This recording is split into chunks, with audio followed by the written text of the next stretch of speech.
Como parte de nuestro programa de mejoramiento de la atención de nuestros clientes en el departamento, estamos inaugurando la oficina de atención en Santa Cruz del Quiché.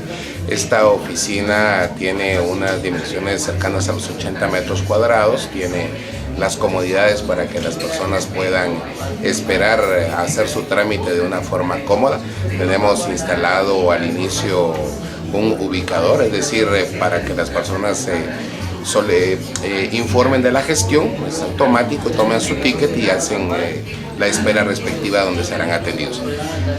Tenemos una inversión cercana a los 500,000 quetzales en el acondicionamiento de la oficina. Queremos atender a todos los municipios del departamento e igualmente a Santa Lucía de la Reforma, que por comunicación usualmente tiene mayor comunicación con Santa Cruz del Quiché. Informo también de que las oficinas de atención y de pago ubicadas en la cooperativa, tanto de Santa Cruz del Quiché como de Chichicastenango, van a seguir prestando la atención, igualmente la instalada en Joya Baja.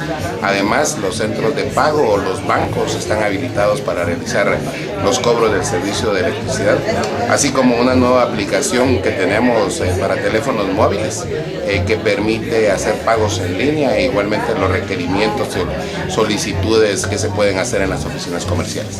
Tenemos entendido que hace unos 15 años funcionaba una oficina en Santa Cruz del Quiché, sin embargo hubo una serie de situaciones que obligaron al cierre.